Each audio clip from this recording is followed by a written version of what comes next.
will be offset by higher raw materials costs. Joining us now is Mickey Cargile. He's the founder of WNB Private Client Services, and still with us on set, Michael O'Dell. He is the CEO of Pep Boys. Mickey, I want to start with you because, yes, we're expected to have a strong quarter, but we haven't seen a lot of guidance or warnings from companies as of yet. Does that caution investors that we could see more surprises to come?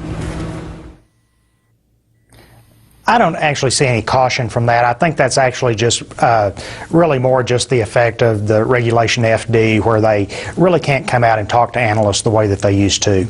I do think that this quarter will be very strong. Last quarter, 70% of companies in the S&P 500 beat analyst expectations, and I really expect we're going to have a stronger quarter again this year, or this coming quarter. What's your view on gas prices and where you see that going? I assume you're talking about natural gas prices, or are you talking about gasoline?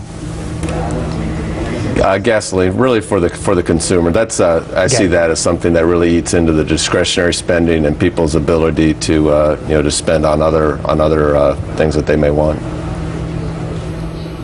Yeah, it certainly does. A lot of people confuse high gasoline prices with inflation. Actually, when you don't have wage growth, that just simply means you have to reallocate your money to gasoline, that you have to not buy cornflakes and instead put that money in your gas tank. Now, we've seen gasoline prices come down from about $4 down into the $3.50 area. I expect we're going to see gasoline somewhere in that area, possibly for as long as the next year. I do think that we have seen the high on crude oil prices for the near term, and hopefully the price will start falling again. We were having an orderly decline of crude prices until the government stepped in and released the strategic reserves, and I think that actually spooked the markets a little bit and forced oil prices back up artificially. But I do think that we're headed down into the mid-80 level on crude prices, and that'll bring down the gasoline prices as well. Despite that, Mickey, I read in your notes that you prefer to own oil and gas stocks more than you would over gold. Yes, I do, and I want to buy energy when it does dip. Longer term, I think you catch a nice leverage on oil stocks over crude prices, but also when you own gold, it creates no cash flow. During my career, if you go back to 1980, if you bought an ounce of gold in 1980, even with the high prices today, you've lost about half your purchasing power. But if you bought a good, solid oil and gas company and reinvested those dividends, you would have come out far ahead. So I prefer to have the cash flow as opposed to the gold that creates no cash flow. Yeah, but Michael, you're watching gas prices from a different perspective. From the C-suite, you're looking at a consumer who's obviously pinched. But on the flip side, couldn't that yield positive business effects for you because more and more people are going to the DIY trend? Right. Well, it's interesting. The first thing Mickey said is that people reallocate their spending. That's actually one of the things they can do is reallocate their spending from gas to other. What they spend on gas, they can't spend elsewhere. The other thing that we see is people actually start to drive less, and it's those miles driven that obviously is something that I'm looking at based on our business. The other thing we do see is, to your point, in terms of people trying to having fewer dollars to go around because of gas prices, they do have to make decisions, and some of those decisions that they make is that they may decide to work on the car themselves instead of having someone else work on that vehicle for them, if they have the knowledge and capability to do that. Okay, we're going to leave this chat here for now, but you both stick around for the entire show. More from Mickey Cargile later. Michael O'Dell sticks around as well. If you have any questions, you can email us. Will you take them? Sure, absolutely. Oh, great. Worldwide at CNBC.com. And still to come, luxury spending is up. But are the super rich spending again like it's 2000? Any benefit from higher aluminum prices and production will be offset by higher raw materials costs. Continuing the conversation is Michael O'Dell. He's the CEO of Pep Boys. He's been on set with me for the entire hour.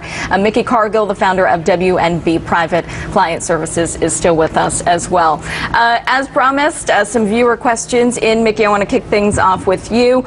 We're talking about Washington again. Aaron has a question. Are they doing all the wrong things to address the unemployment situation in the United States?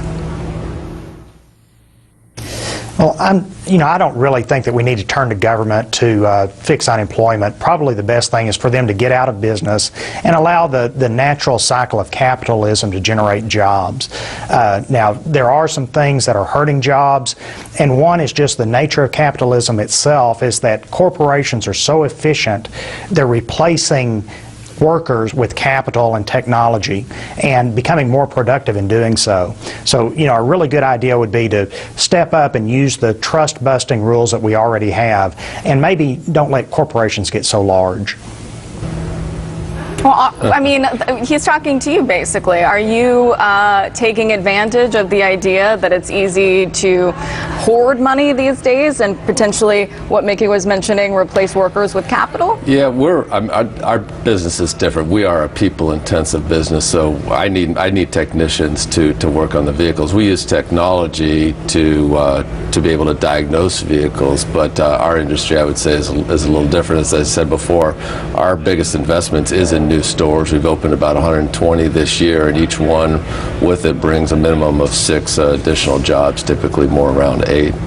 So you're hiring? Jobs. We are hiring. Where specifically? Our acquisitions this year was down on the Gulf Coast. We bought an 85-store chain in Philadelphia. We've opened about 8 stores in California. I think we've opened about 10 or 12 stores. Chicago, we opened about 12 stores. Bought a 7-store chain out in Seattle. Bought a 7-store chain down in Houston. So each of those, the acquisition may just be retaining jobs, but even in the businesses that we've acquired, we found that they were actually run a little lean on the staff, and so we've been adding jobs there as well. And again, just looking for qualified technicians. And you mentioned you had a question to Mickey about corporate borrowing. What was that? Yeah, just the things kind of slowed. There was a lot of corporate borrowing going on because of the low rates. Things kind of slowed down with all the uncertainty, and just I guess what's the environment that you see with what's going on in Washington these days, as well as obviously worldwide. Just the corporate borrowing market, your views? I don't think that QE2 really accomplished anything other than increase bank reserves, but if there is easier for corporations to borrow money, and I think it brought some liquidity to that market. I think those spreads of corporate bonds to treasuries is going to continue to compress, and I think the outlook is good for corporations borrowing money right now. I think they're going to be able to get cheap capital and be able to get very good terms. All right, Mickey, thank you so much for checking in this morning. We appreciate your time.